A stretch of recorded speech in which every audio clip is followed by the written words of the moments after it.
우리는 갈라디아서를 통해서 복음이 무엇인지를 확인해 가고 살펴보고 있습니다. 그 이유는 분명합니다. 복음은 모든 것을 변하게 합니다. 복음이 모든 것을 바꾸기 때문이죠. 그래서 우리 삶에 우리에게 복음이 필요하다는 것은 너무나도 당연합니다. 그런데 어떠신가요? 새롭게 알게 되고 깨닫게 되는 부분들이 많으신가요? 아니면 반면에 혼란스럽고 더 헷갈리고 어려운 부분이 더 많으신가요? 아마 후자 쪽이 더 강하지 않을까 그런 생각이 듭니다. 지지난주에 살펴본 것처럼 굉장히 낯설게 여겨지는 것들이 있을 것이고요. 또 지난주에 살펴본 것처럼 바뀌어진 순서 때문에 헷갈리는 부분들도 분명히 있을 겁니다. 그 중에서도 가장 어려운 부분, 저도 그랬거든요. 저도 이 복음으로 들어갈 때 가장 어려웠던 부분이 복음과 구원에 있어서 내가 한 일이 없다라는 것이 가장 어려웠습니다. 이것은 저뿐만 아니라 많은 분들이 그러한 것 같습니다. 제가 처음 사역을 용인에서 했습니다. 그 교회에 아주 오랫동안 신앙생활을 하신 권사님이 계십니다. 그분이 어떤 분이신가 하면 오카노 목사님이 강남에 사랑의 교회를 개척할 때 그 개척 멤버였던 분이세요. 그러니까 얼마나 오랫동안 믿으시고 신실하게 그 믿음을 지켜오신 분인지 짐작이 가시죠. 근데 반면에 그 남편분은 아주 완고하게 끝까지 예수 그리스도를 영접하지 않았던, 교회를 나가지 않았던 분입니다. 그런데 은퇴하시고 용인에 와서 사시면서 그 아내분이 그 교회에 나오기 시작하셨고, 그러면서 이 남편분이 은퇴하고 이 마음이 조금 누그러지시고 열리시면서 교회에 나가볼까 하는 마음으로 교회에 오시기 시작했습니다. 그래서 예배도 드리시고 구역 모임도 하시고 이제 성경 공부도 하셨죠. 그리고 이제 드디어 학습을 받는 날이 다가온 거죠. 학습을 위한 성경 공부를 쭉 마쳤습니다. 그리고 마치는 날 목사님께서 그 어르신에게 신앙 고백을 점검하는 질문을 드렸습니다. 어르신, 하나님이 어르신을 전적인 은혜, 100% 은혜로 구원하셨다는 것을 믿으시나요? 예, 믿지요. 그렇다면 어르신이 구원받는 데 있어서 어르신이 하신 일이 뭐라도 있을까요? 라는 질문, 함정이 섞인 질문을 한 거죠. 그랬더니 이 어르신이 한참을 생각합니다. 그래도 조금은 있지 않을까요? 한 몇 퍼센트는 내 지분이 있지 않을까요? 내가 믿었고 내 발로 내가 교회를 나왔으니까요. 여러분들은 이 어르신이 이 하신 말씀에 대해서 어떤 생각이 드시나요? 그렇게 생각할 수도 있겠다, 이런 생각하시는 분도 있을 것이고, 내 생각이랑 똑같은데? 이런 생각을 하시는 분도 계실 것 같습니다. 복음과 구원에 있어서 내가 한 것이 아무것도 없다면 다른 종교를 믿는 사람이나 안 믿는 사람이나 나 믿는 사람이나 무슨 차이가 있단 말인가, 이런 생각이 들 수밖에 없는 것이죠. 사도 바울은 갈라디아서를 통해서 그 생각에 대한 복음의 입장을, 예수 그리스도와 기독교의 입장을 우리에게 설명을 하는 겁니다. 사도 바울은 이 갈라디아서라는 서신을 시작하면서 예수 그리스도로부터 받은 자신의 사도권을 굉장히 강조하고 확정을 합니다. 그리고 그런 자기에게 하나님과 예수 그리스도께서 은혜와 평강을 주셨는데, 그 복음으로 인한 은혜와 평강을 주셨는데, 그 은혜와 평강이 갈라디아 사람들에게도 함께 있기를 선언하고 축복을 하지요. 그리고 이 은혜와 평강이 우리는 예수 그리스도의 십자가 위에서 궁극적으로 드러났다는 것을 앞서 살펴보았습니다. 그리고 예수님께서 그 은혜와 평강을 홀로 이루셔서 자기 백성들에게 값없이 주셨다라는 것, 그래서 그것을 우리가 함께 살펴봤고요.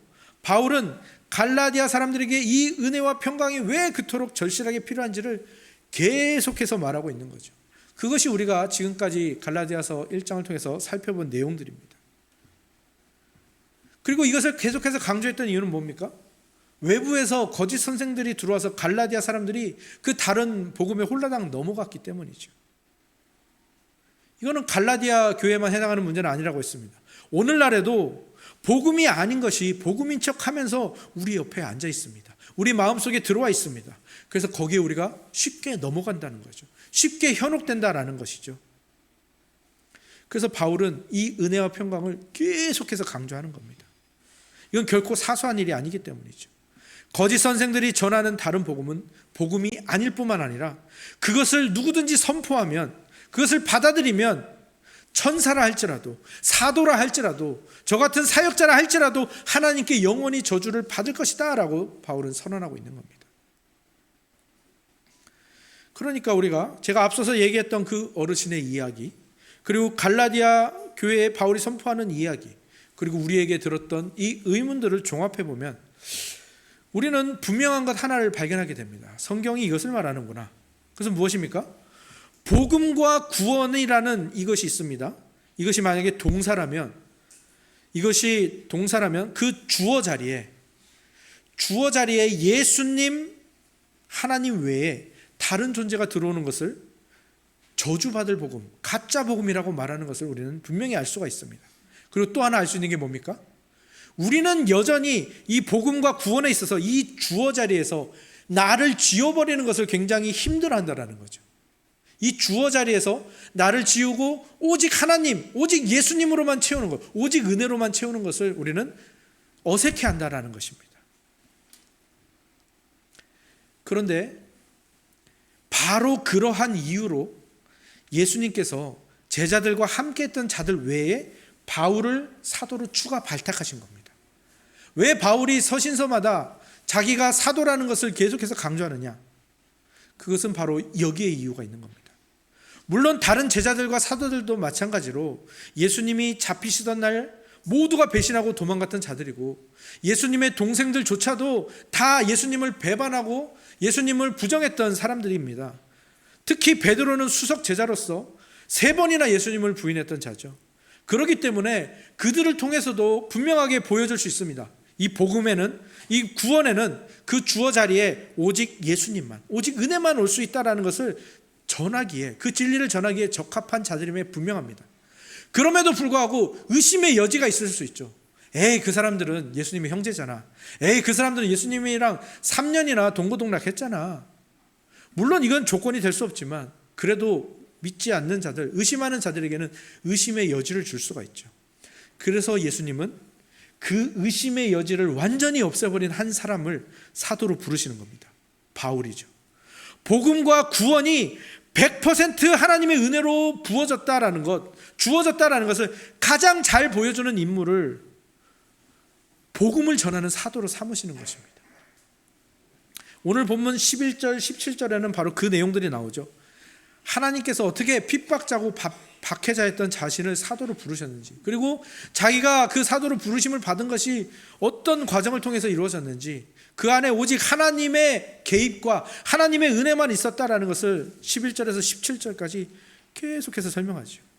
그리고 그것들이 이제 22절, 23절, 24절을 보면 그걸로 말미암아 많은 신자들이 하나님께 영광을 돌렸다라는 것까지 이어지게 되는 거죠. 바울이 사도가 되었다, 바울이 복음을 전하는 자가 되었다, 바울이 예수님을 믿음으로 구원을 얻었다라는 것은 바울이 갑자기 미쳤거나 바울이 사기를 치는 것이 아닙니다. 미쳤다고 얘기해봐도, 미쳤다고 간주해봐도 불가능한 이야기고요, 바울이 사기를 치는 거다라고 간주를 해도 이 이야기는 불가능한 거죠. 어떻게 그리스도의 복음과 그리스도의 교회를 핍박했던 자가, 박해했던 자가, 그들을 저주했던 자가 어떻게 그 하나님의 복음을 가장 강력하고 가장 논리 정연하게, 가장 설득력 있게 전하는 사도가 된단 말입니까? 이것은 하나님의 개입이라고밖에 볼 수가 없고요, 기적이라고 밖에 말할 수밖에 없는 것이고, 그 복음이 진짜구나라는 것을 증명하는 것이 되는 것이죠. 바울이 사도가 된 것은 그런 겁니다. 복음과 구원, 이 주어의 자리에 예수님만 올 수 있다는 것을 가장 강력하게 보여주는 살아있는 예가 되는 거죠. 그 당시 사람들에게. 생각해 보십시오. 바울이 구원을 받는 것, 그리고 복음을 전하는 사도가 되는 데 있어서 그가 도움이 되는 일을 한 게 있습니까? 없습니까? 없죠. 오히려 마이너스 되는 일만 다 해왔단 말입니다. 마이너스 정도가 아니라 그 예수 그리스도의 복음이 가는 그 길과는 완전히 반대, 그것을 뒤로 잡아 끄는 극단에 서 있었던 사람이지요. 처음에 제가 예로 들었던 그 어르신은 그래도 자기 발로 걸어서 교회를 오기라도 했지. 뭐 그거는 어쨌든 그것이 조건이 될 수는 없지만 그거라도 했지만 바울은 어떻습니까? 아예 반대쪽으로 거의 끝까지 달렸던 사람이란 말입니다. 복음 저거 너무 위험한 망상인데, 우리 민족을 다 말살시킬 것 같은 아주 위험한 착각인데 저거 없애야겠다. 그랬던 사람이란 말입니다. 그러니까 더 확실해지는 건 뭡니까? 복음이라는 것은 단 하나도 0.0001%도 바울에게서 나오지 않았다라는 것이 증명이 되는 것이죠. 그러니까 하나님이 얼마나 지혜로운 분인지가 드러나지 않습니까? 그런 사람을 사도로 세워서 복음을 전하는 거예요. 이 세상 사람들이 상상할 수 없는 일이 일어난 거죠. 그리고 또 알게 되는 건 뭡니까? 그러니까 이 거짓 교사들, 거짓 선생들이 바울의 사도권을 그토록 흔들었구나. 그 사도권을 의심하게 만들고 부정하게 만들려고 부단히 애를 썼구나. 왜요? 정말 흔들리지 않는 증거니까 그것을 부정하려고 애를 썼던 거죠. 그리고 바울도 사실은 처음에는 하도 그런 공격이 들어오니까 나 사도 맞아, 나 사도 맞단 말이야 라고 계속해서 이것을 방어했는데 어느 순간 바울도 인지하게 된 거죠.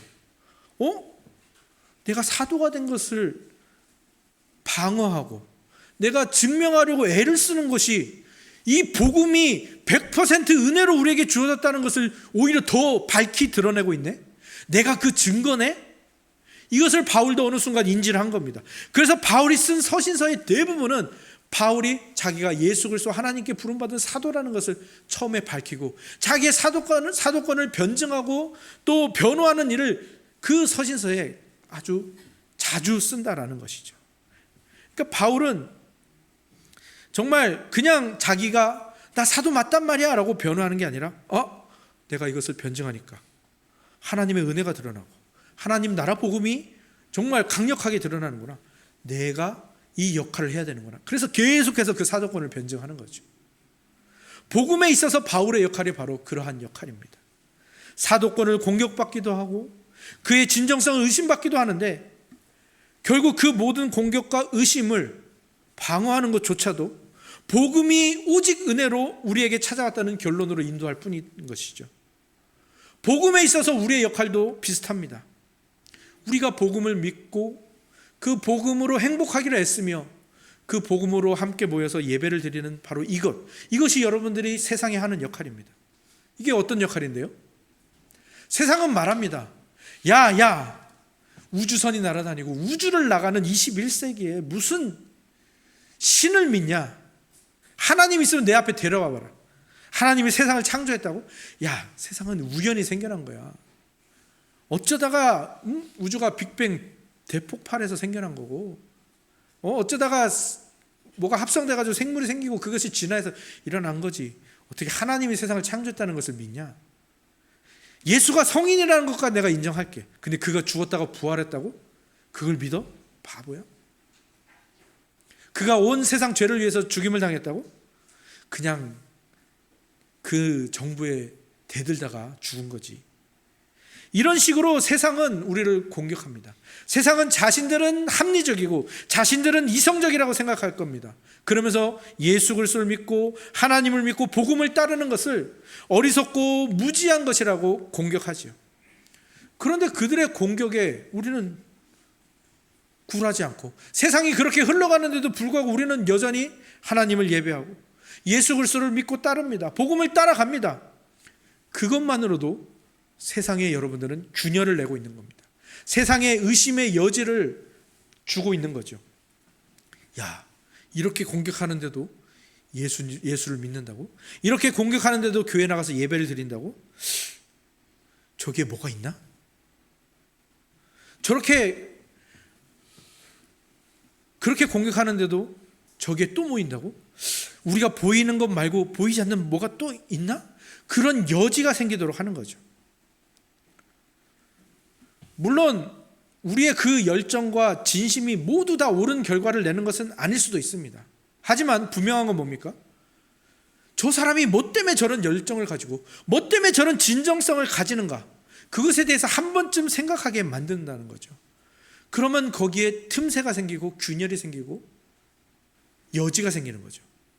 그때 성령 하나님께서 일하십니다. 그 복음이 들어갈 틈새를 타고 성령 하나님이 역사하시는 거죠.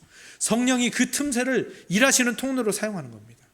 근데 만약에 그 틈새로, 그 여지로, 그 균열로 인간의 것이 들어간다면 그것은 금방 사그라들고 말 겁니다.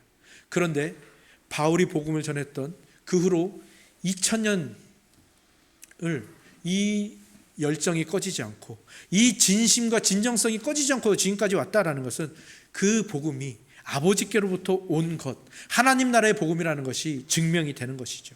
그리고 그 하나님 나라의 복음은 사람들을 변화시키기 시작합니다. 그리고 그 변화된 사람이 또다시 그 복음의 증거가 되는 아름다운 전수가 시작되는 거죠. 복음에 있어서 우리의 역할이 바로 그것입니다. 세상의 공격에 굴하지 않고 예배하고 예수님을 따르는 것이죠. 그럼에도 불구하고 우리에게 늘 찾아옵니다. 어떤 유혹이 계속 찾아옵니까? 이 주어 자리에서 나를 지우는 게 여전히 힘든 거예요.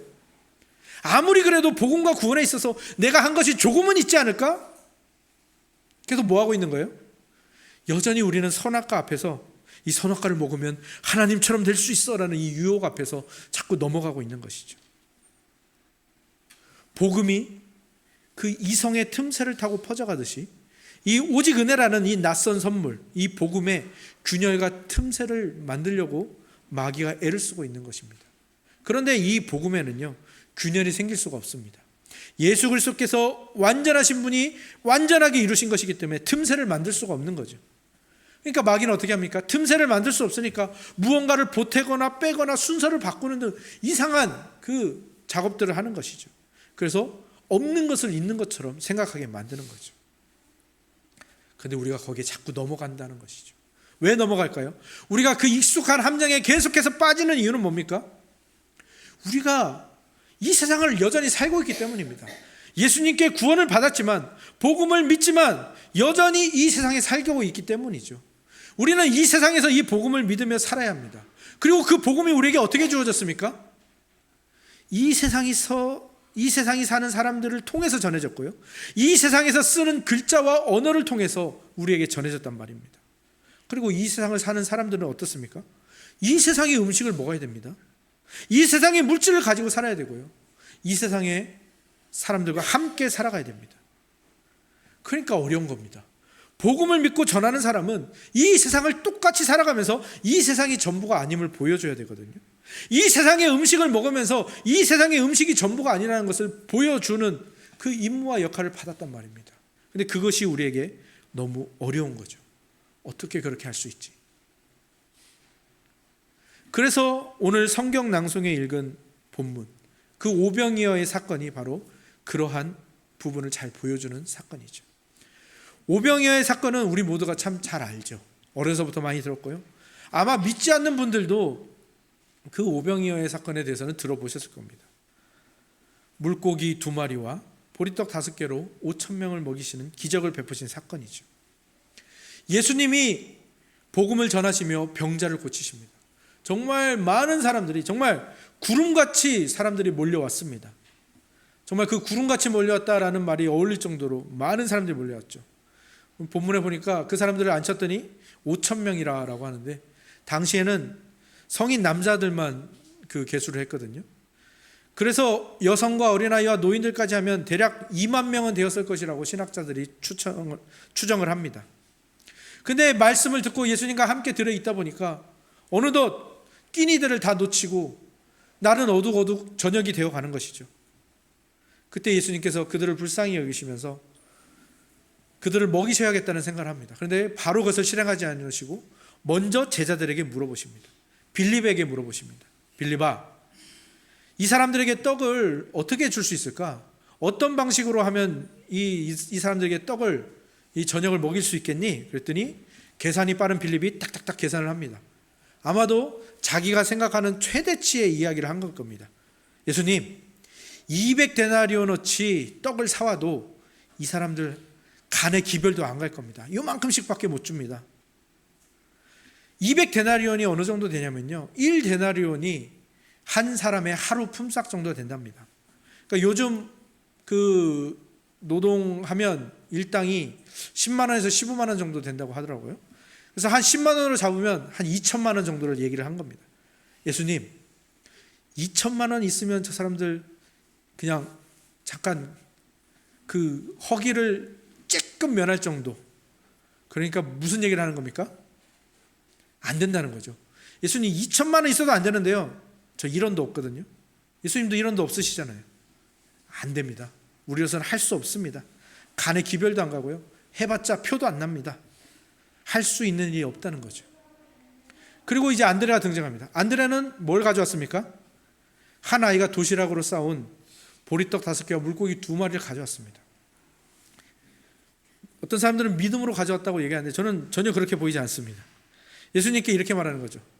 예수님, 이 아이가 예수님 드린다고 보리떡 5개 물고기 2마리 가져왔는데요. 이걸로 뭐 할 수 있겠습니까? 2천만 원치의 떡이 생각해 볼 수 있는 최대치고, 그런데 현실은 뭡니까? 1데나리온도 안 되는 거죠. 10만 원도 안 되고 그냥 작은 아이의 한 끼 식사, 도시락 뭐 해봤자 2천 원?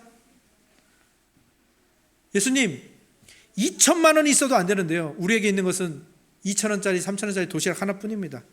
우리로서는 아무것도 할 수 있는 게 없습니다. 근데 예수님은 어떻게 하시죠? 그것을 축사하시고 제자들에게 나누어 주시고 사람들이 원하는 대로 주게 하시죠. 그리고 실제로 그 일이 일어났습니다. 원하는 대로 먹었고요, 배부르게 먹었고요, 남았습니다. 그리고 제자들이 그 남은 것을 거두었더니 12바구니라고 하죠. 예수님께서 왜 이런 방식으로 기적을 베푸셨을까요? 예수님께서는 물로 포도주를 만들 수 있는 분이죠. 죽은 자를 살리실 수 있는 분이죠. 그리고 무에서 유를 창조하시는 창조주 하나님이십니다. 뭔가 기본되는 재료가 있어야만 그 기적을 행하실 수 있는 분이 아닙니다.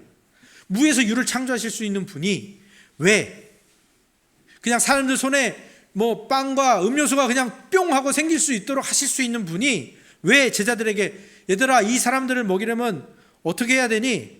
또 작은 아이가 가져온 도시락을 가져온 제자 그리고 그 도시락을 사용해서 예수님은 이 기적을 베푸신 것일까요? 그것은 분명히 예수님께서 보여주는 겁니다. 이 모든 기적, 우리가 오늘 나눈 것으로 치면 복음과 구원이죠. 이 기적은 오직 예수님이 행하신다라는 겁니다. 우리가 보탤 것이 하나도 없다라는 것이죠. 이 배부름의 은혜는 오직 예수님만이 주실 수 있는 것임을 보여주시는 겁니다. 제자들은 이 일에 아무런 쓸모가 없는 것이죠. 그러면 이 이야기의 결론은 제자들은 그냥 바보 같았다, 어리석었다, 쓸모없었다, 그래서 그런 모습만 보이다가 그냥 속된 말로 쪽팔리고 끝나는 그런 결론인 걸까요? 아닙니다. 예수님께서 그 기적과 은혜를 베푸시는데, 즉 복음과 하나님 나라를 확장하시는데 제자들을 사용하고 계신다라는 겁니다. 그 은혜와 복음은 예수님께서 다 이루셨지만 그것을 전하는데 우리를 쓰신다라는 것이죠. 그리고 그것을 전하는, 그것을 나누어주는 우리는 어떤 존재들입니까? 세상이 보기에 쓸모없는 존재라는 겁니다. 특수한 능력이 있거나 남다른 사람이거나 기인이 아니라는 겁니다. 오히려 이 오병이어의 기적에 도움이 1도 안 되는 사람들이라는 거죠.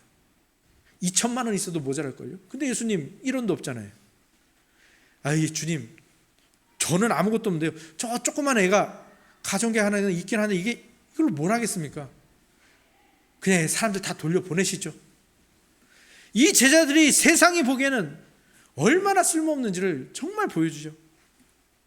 근데 세상은 어떻게 생각하겠습니까? 세상이 이 상황을 타개하기 위해서는 뭐가 있어야 된다고 생각할까요? 먼저는 돈 많은 재력가가 있어야 됩니다. 그죠?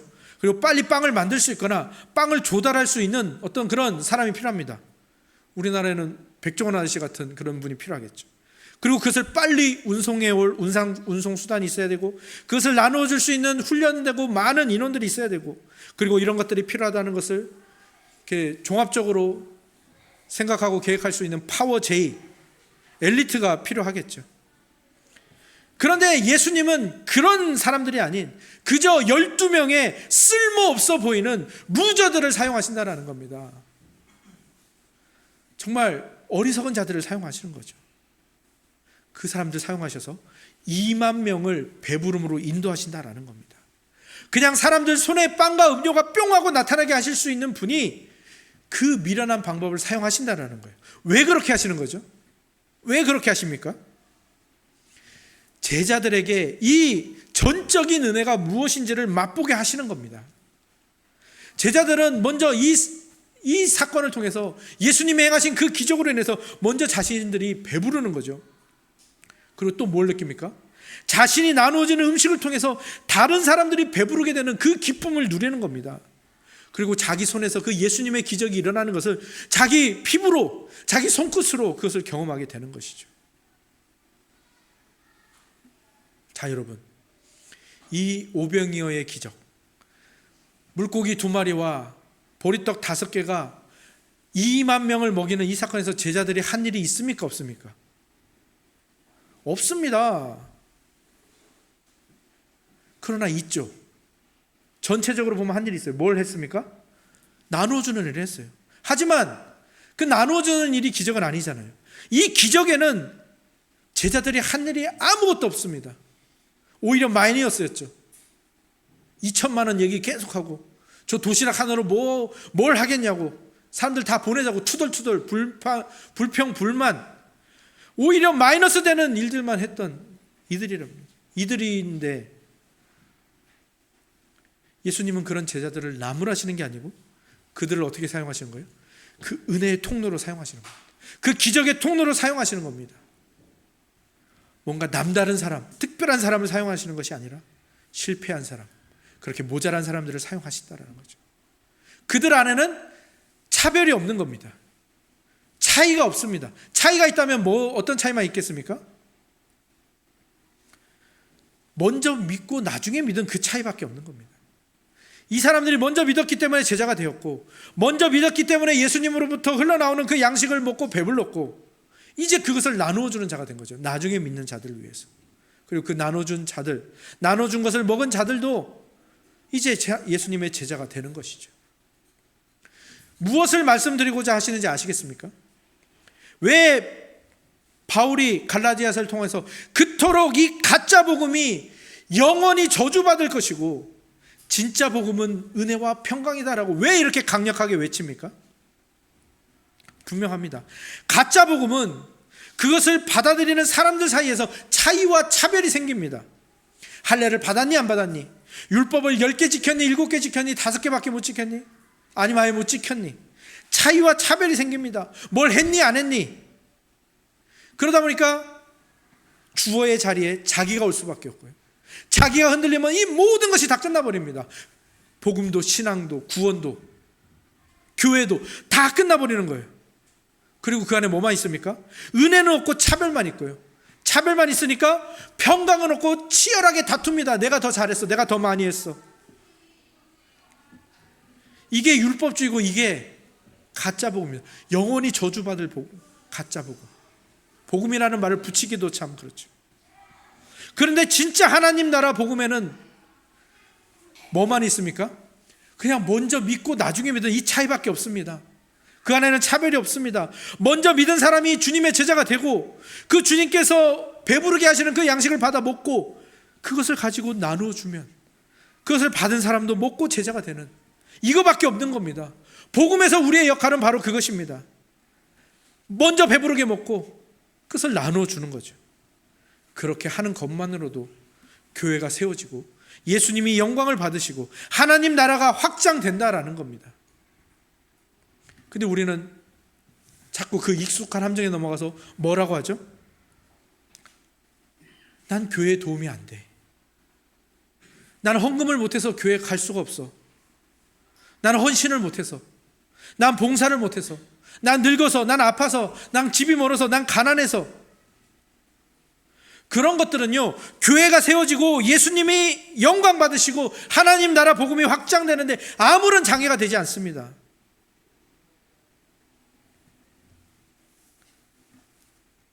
오늘 우리가 받을 성찬, 이 성찬이 복음입니다.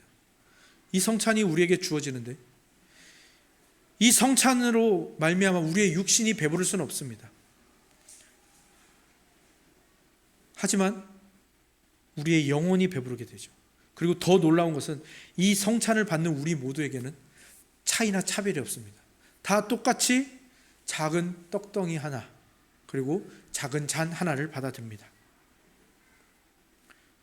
누가 더 많이 먹거나 더 많이 마시지 않습니다. 주님이 사랑으로 차리신 이 식탁 앞에서 우리에게는 차별도 없고요, 경쟁이나 다툼도 없습니다. 오직 여기에 뭐만 있는 겁니까?